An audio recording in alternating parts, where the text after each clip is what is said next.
மரபு சுவையில் இணைந்திருக்கும் நண்பர்கள் அனைவருக்கும் வணக்கம். இன்றைக்கி நம்ம பேக்கரியிலலாம் வாங்கக்கூடிய இந்த சிம்பிளான ஒரு ஸ்பாஞ்ச் கேக் தாங்க பண்ண போகிறோம். அதுவும் நம்ம அவன் இல்லாமல் எலக்ட்ரிக் பீட்டர்லாம் இல்லாமல் பண்ண போகிறோம். இன்றைக்கி நம்ம இந்த கேக்கை ப்ரெஷர் குக்கரில் பண்ண போகிறோம். நீங்கள் இதே மாதிரி ஏதாவது கடாயில் கூட பண்ணலாம். இங்கே நான் இந்த ப்ரெஷர் குக்கரில் கீழே ஒரு லேயர் தூள் உப்பு கொட்டியிருக்கிறேன். இது பார்த்திங்கன்னா நான் ரெகுலராக கேக் செய்கிறதுக்கு பயன்படுத்துகிற தூள் உப்பு தான். திரும்ப திரும்ப நம்ம பயன்படுத்திக்கலாம். இந்த தூள் உப்பு மேலே நம்ம கேக் டின்னை வைக்கிறதுக்காக இந்த மாதிரி ஏதாவது ஒரு ஸ்டாண்டு நம்ம வச்சுக்கணும். இதுக்கப்புறமா இந்த குக்கரில் கேஸ்கெட் போடக்கூடாது, மேலே இருக்க வெயிட்டும் போடக்கூடாது. போடாமல் இந்த குக்கரை நல்லா மூடிட்டு இப்போ நான் அடுப்பு பற்ற வைக்கிறேன். அடுப்பு பற்ற வச்சாச்சு. நம்ம அந்த அடுப்போட அனல் சிம்மில் வைக்கிறேன். சிம்மில் வச்சு இதை ஒரு 1/4 மணி நேரத்துலேருந்து 20 நிமிஷம் வரைக்கும் இது நல்லா சூடாகட்டும். இதே நீங்கள் இந்த கேக்கை அவனில் பண்ணுற மாதிரி இருந்ததுன்னா 175 டிகிரி செல்சியஸ் அல்லது 375 டிகிரி ஃபாரன்ஹீட்டில் அவனை ப்ரீஹீட் பண்ணிவிட்டு 30லேருந்து 35 நிமிஷம் போல் ஆகும். இந்த மிக்ஸி ஜாரில் இங்கே நான் ஒரு 1/2 கப்பு சர்க்கரை எடுத்துருக்கிறேன். இது கிராம் அளவில் சொல்லணுன்னா 100 கிராம்ங்க. இதை நல்லா நம்ம பவுட்ரு பண்ணிக்கணும். இங்கே நான் ஒரு 7 இன்ச் அளவு கேக் டின் எடுத்துருக்கிறேன். இதில் ஒரு டீஸ்பூன் நெய் நம்ம நல்லா தடவி வச்சுக்கலாம். உங்கள்கிட்ட பட்டர் பேப்பர் இருக்குது அப்படின்னா நீங்கள் அதை கூட போட்டுக்கலாம்.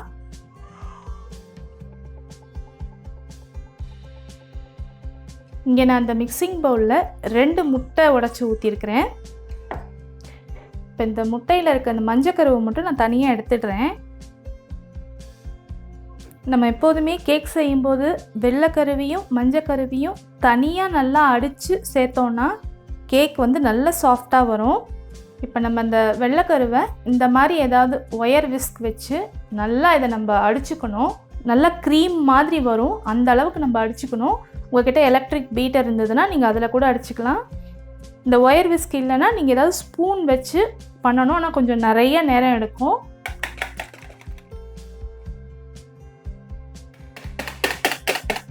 இப்போ இந்த முட்டையோட வெள்ளைக்கருவை ஒரு 3 நிமிஷம் நான் விடாமல் நல்லா கலந்து விட்டுருக்கேன். பாருங்கள், நல்லா நுர மாதிரி வந்துருச்சு.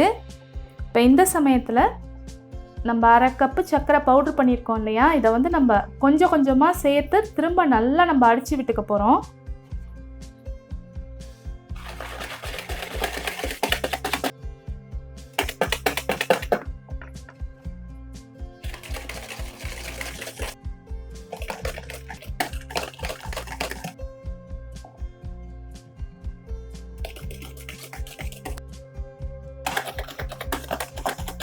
இப்போ இதை நல்லா கலந்து விட்டாச்சு. இப்போ இதில் அடுத்ததாக நம்ம தனியாக எடுத்து வச்சுருந்த இந்த மஞ்சக்கருவையும் சேர்க்குறேன். இதையும் நம்ம நல்லா கலந்து விட்டுக்கணும். முட்டையோட மஞ்சக்கருவை நம்ம சேர்த்தப்ப பார்த்திங்கன்னா நல்ல மஞ்சளாக இருந்தது. இது இந்த மாதிரி நல்லா கொஞ்சம் வெள்ளையாக வர வரைக்கும் நம்ம நல்லா அடிச்சுக்கணும். எனக்கு இப்போ கிட்டத்தட்ட 10 நிமிஷம் ஆயிருக்குங்க. நான் தொடர்ந்து இதை வச்சு கையிலேயே அடித்ததில் ஒரு 10 நிமிஷம் ஆயிருக்கு. 1 டீஸ்பூன் வெனிலா எசன்ஸ் சேர்க்குறேன். 1/4 கப் எண்ணெய் சேர்க்குறேன்.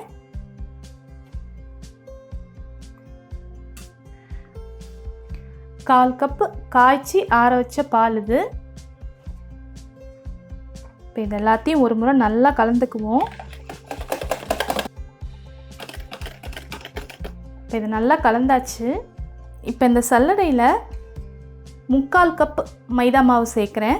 இது கிராம் அளவில் சொல்லணுன்னா 100 கிராம்ங்க. அது 1 டீஸ்பூன் பேக்கிங் பவுடர் சேர்க்குறேன். 1/4 டீஸ்பூன் பேக்கிங் சோடா. இப்போ இந்த மாவை நம்ம ஒரு பக்கமாக நல்லா கலக்கணும்.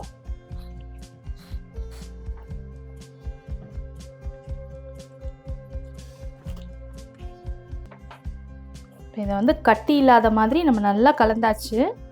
இப்போ இதை நம்ம இந்த நெய் தடவி வச்சுருக்க இந்த கேக் டின்னில் நம்ம ஊற்றிக்கலாம்.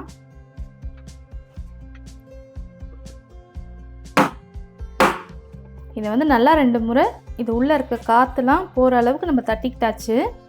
இப்போ இந்த குக்கர் வந்து நல்லா ஒரு 20 நிமிஷம் சூடாகியிருக்கு.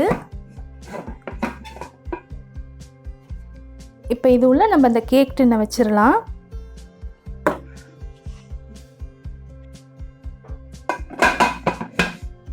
இப்போ இந்த குக்கரை மூடியாச்சு.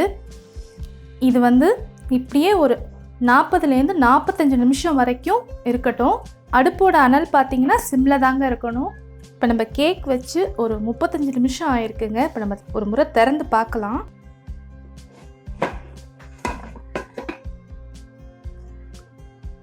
இது உள்ள இந்த மாதிரி ஒரு டூத் பிக் வச்சு நம்ம உள்ளே குத்தி பார்க்கலாம்.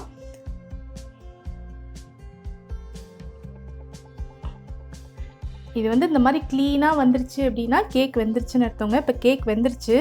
நான் அடுப்பை நிப்பாட்டிடுறேன். இப்போ இதை வந்து நம்ம குக்கர்லேருந்து எடுத்து வெளியில் வச்சிடலாம். இப்போ இந்த கேக் டின் வந்து பார்த்திங்கன்னா ஓரளவுக்கு சூடு ஆறி இருக்குது. சூடோடு நம்ம எப்போதுமே இருக்கக்கூடாது.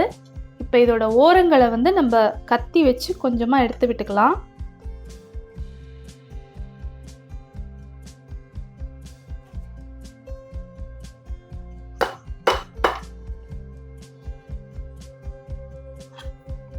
கேக் பார்த்திங்கன்னா நல்லா வந்திருக்கு. இந்த ஓரங்களில் கொஞ்சமாக பிரிஞ்சிட்டு இருக்கிறதுக்கு காரணம் பார்த்திங்கன்னா நம்ம பட்டர் பேப்பர் அடியில் போட்டிருந்தோம் அப்படின்னா அழகாக அப்படியே தூக்கிடலாம். இந்த மாதிரி உங்களுக்கு பிரிஞ்சுலாம் வராது. நம்ம அடியில் பட்டர் பேப்பர்லாம் போடலை, ஜஸ்ட்டு நெய் தடவி தான் எடுத்துருக்குறோம். அதனால் இது வந்து கொஞ்சமாக இந்த ஓரங்கள் இப்படி பிரிய தான் செய்யும். இதையும் தவிர்க்கணுன்னா இப்போ இந்த கேக் டின்ஸே பார்த்திங்கன்னா நிறையா நான்ஸ்டிக்கில் வருது. அந்த மாதிரி கேக் டின்ஸ் யூஸ் பண்ணிங்கன்னா இந்த மாதிரி வராது, அழகாக வந்துடும். நீங்கள் பட்டர் பேப்பர் போடாட்டியுமே அதில் அழகாக உங்களுக்கு வந்துடும். இப்போ நான் உங்களுக்கு இதை கட் பண்ணி காமிக்கிறேன். கேக் வந்து ஆனால் நல்லா சாஃப்டாக இருக்குது.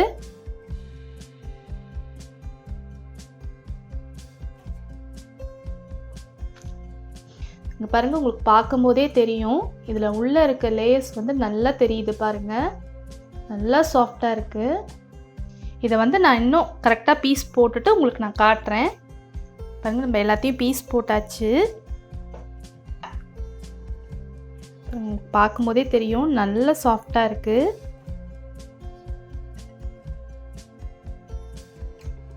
நான் சொன்ன அளவுகளோட நீங்களும் இந்த பேக்கரியில் கிடைக்கக்கூடிய இந்த ஸ்பாஞ்ச் கேக்கை வீட்டில் ட்ரை பண்ணி பாருங்கள். ட்ரை பண்ணி பார்த்துட்டு உங்களோட கருத்துக்களை என் கூட பகிர்ந்துக்கங்க.